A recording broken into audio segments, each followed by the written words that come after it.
Assalamu alaikum warahmatullahi wabarakatuh. This video covers the reading and the synonyms of a very interesting story. Thank you, ma'am. So let's start. Thank you, ma'am. She was a large woman with a large purse that had everything in it but a hammer and nails. It had a long strap, and she carried it slung across her shoulder. It was about 11 o'clock at night, dark, and she was walking alone, when a boy ran up behind her and tried to snatch her purse. The strap broke with a sudden single tug. The boy gave it from behind. But the boy's weight and the weight of the purse combined caused him to lose his balance, instead of taking off a full blast as he had hoped. The boy fell on his back on the sidewalk and his legs flew up. The large woman simply turned around and kicked him right square in his blue jeans sit-up. Then she reached down, picked the boy up by his shirt front, and shook him until his teeth rattled. After that, the woman said, "Pick up my pocketbook, boy, and give it here." She still held him tightly, but she bent down enough to permit him to stoop and pick up her purse. Then she said, "Now ain't you ashamed of yourself?" Firmly gripped by his shirt front, the boy said, "Yes, The woman said, "What did you want to do it for?" The boy said, "I didn't aim to." She said, "You a lie." By that time, 2 or 3 people passed, stopped, turned to look, and some stood watching. "If I turn you loose, will you run?" asked the woman. "Yes'm," said the boy. "Then I won't turn you loose," said the woman. She did not release him. "Lady, I'm sorry," whispered the boy. "Uh-huh. Your face is dirty. I got a great mind to wash your face for you."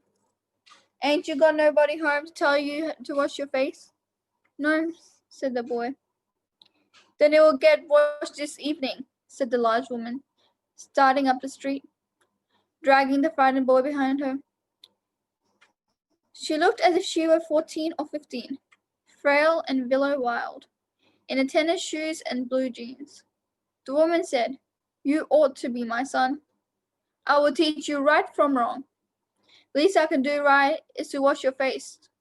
Are you hungry?" "No," said the being dragged boy. "I just want you to turn me loose." "Was I bothering you when I turned that corner?" asked the woman. "No." "But you put yourself in contact with me," said the woman. "If you think that the contact is not going to last a while, you got another thought coming. When I got through with you, sir, you are going to remember Miss Luella Bates Washington Jones." Sweat popped out on the boy's face and he began to struggle. Mrs. Jones stopped, jerked him around in front of her, put a half Nelson about his neck, and continued to drag him up the street. When she got to her door, she dragged the boy inside, down a hall and into a large kitchenette furnished room at the rear of the house. She switched on the light and left the door open. The boy could hear other roommates laughing and talking in the large house. Some of their doors were open too, so he knew he and the woman were not alone. The woman still held him by the neck in the middle of her room. "What is your name?" "Roger," answered the boy. "Then, Roger, you go to the sink and wash your face," said the woman, whereupon she turned him loose at last. Roger looked at the door, looked at the woman, looked at the door, and went to the sink. "Let the water run until it gets warm," she said. "Here's a clean towel." "You gonna take me to jail?" asked the boy, bending over the sink. "Not with that face. I will not take you nowhere," said the woman. "Here I am trying to get home to cook me a bite to eat, and you snatch my pocketbook. Maybe you ain't been to your supper either, late as it be, have you?" "There's nobody home at my house," said the boy. Then we'll eat, said the woman. I believe you're hungry, or been hungry, to try to snatch my pocketbook. I want a pair of blue suede shoes, said the boy. Well, you didn't have to snatch my pocketbook to get some suede shoes, said Mrs. Lucilla Bates Washington Jones. You could have asked me. Ma'am. The water was dripping from his face. The boy looked at her.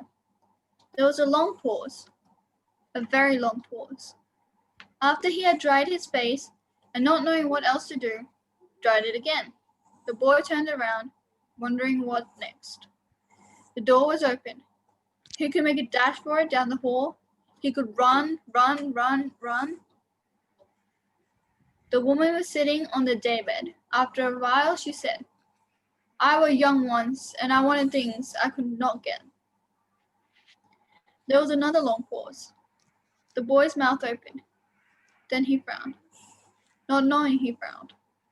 The woman said, You thought I was going to say, but you didn't. But didn't you? You thought I was going to say, but I didn't snatch people's pocketbooks. Well, I wasn't going to say that. Pause. Silence. I have done things too, which I would not tell you, son. Everybody's got something in common. So you sit down while I fix up something to eat. You might run that comb through your hair so you look presentable. In another corner of the room behind a screen was a gas plate and an icebox. Mrs. Jones got up and went behind the screen. The woman did not watch the boy to see if he was going to run now, nor did she watch her purse, which she had left behind on her daybed. But the boy took care to sit on the far side of the room, away from the purse, where he thought she could easily see him out of the corner of her eye if she wanted to. He did not trust the woman not to trust him, and did not want to be mistrusted now. Do you need somebody to go to the store? Asked the boy. Maybe to get some milk or something? Don't believe I do, said the woman, unless you just want sweet milk for yourself. I was going to make cocoa out of this canned milk I got here. That'll be fine, said the boy. She heated some lima beans and beef she had in the icebox, made the cocoa, and set the table. The woman did not ask the boy anything about where he lived, or his folks, or anything else that would embarrass him. Instead, as they ate, she told him about her job in a hotel beauty shop that stayed open late, what the work was like, and how all kinds of women came in and out, blondes, redheads, and Spanish. Then she cut him a half of her 10-cent cake. Eat some more, son, she said. When they were finished eating, she got up and said, Now here, take this $10 and buy yourself some blue suede shoes. And next time, do not make the mistake of latching onto my pocketbook nor anybody else's. The shoes got by devilish ways will burn your feet. I got to get my rest now. But from here on in, son, I hope you will behave yourself. She led him down the hall to the front door and opened it. Good night. Behave yourself, boy, she said, looking out into the street as he went down the steps. The boy wanted to say something other than, Thank you, ma'am, to Mrs. Luella Bates Washington Jones.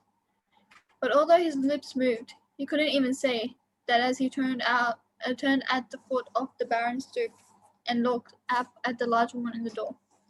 Then she shut the door.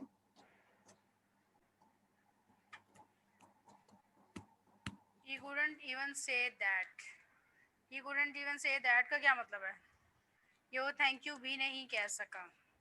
वो thank you से भी ज़्यादा कहना चाहता था, लेकिन वो thank you भी नहीं कह सका. ये स्टोरी तुम्हें समझ आई है? जी. क्या समझ आया? Now synonyms of different words. Purse, that is bag, handbag, pouch or pocketbook. Snatch, that is grab, seize. lay hold on, pluck or grip. Tug, that is pull, pluck, tweak, twitch or drag. Take off, that is disappear, depart, blast off or go. Sidewalk, that is pathway, footway, path or track. Rattled, that is jiggle, bang, bounce or jolt. Sling, that is hangover, dangle, hoist, hurl or fling. Grip, that is hold tightly, clutch, grasp or catch. Release, that is clear, deliver, free or let go. Whisper, that is speak softly, buzz, hiss, confide or mumble. Bother, that is trouble, strain, pain, inconvenience or fuss. Drag, that is pull, tug, tow or draw. Drip, that is drop, trickle, seep or ooze. Frown, that is scowl, glare, glower or grimace. Fix up, that is prepare, beautify, furnish, repair or provide. Mistrust, that is suspicion, doubt, distrust or wariness. Embarrassed, that is ashamed, agitated, annoyed, bothered or uneasy. Devilish, that is wicked, demonic or diabolical. Latching onto, that is assimilate, comprehend, digest or get into. Frail, that is breakable, weak, feeble, thin, slim और sickly. अगर ये video आपको पसंद आई है तो इसे ज़रूर like, share और सब्सक्राइब करें, क्योंकि इससे हमारी हौसला अफजाई होती है। और जो लोग इसे पहले से ही सपोर्ट कर रहे हैं, हम उनके बहुत शुक्रगुजार हैं। अल्लाह ताला आपको हमेशा खुश रखे।